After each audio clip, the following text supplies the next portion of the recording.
Assalamualaikum warahmatullahi wabarakatuh. Pada hari ini, saya akan menerangkan ayat perintah. Apa itu ayat perintah? Ayat perintah merujuk kepada ayat yang digunakan untuk memberi arahan, suruhan, permintaan atau larangan.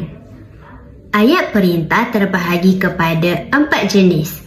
Antaranya ialah ayat suruhan, ayat permintaan, ayat larangan dan ayat silaan. Di sini, saya akan menerangkan 2 jenis ayat perintah terlebih dahulu. Yang pertama ialah ayat suruhan. Ayat suruhan kebiasaannya dimulakan dengan kata kerja. Tujuannya adalah untuk memberi arahan. Contoh ayatnya ialah ambil pensel saya.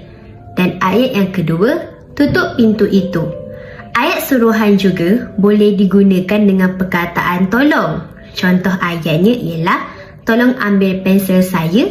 Dan yang kedua, tolong tutup pintu itu. Yang kedua ialah ayat permintaan. Ayat permintaan sering menggunakan perkataan tolong, sila dan harap. Contoh ayatnya ialah tolong belikan saya pemadam di koperasi sekolah.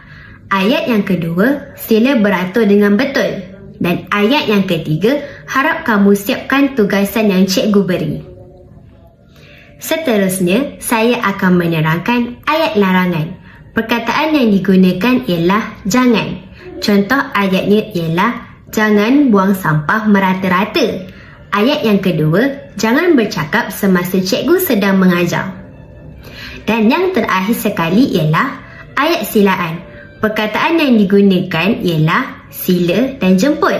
Contoh ayatnya ialah jemput makan kuih ini. Dan ayat yang kedua, sila duduk di atas kerusi itu.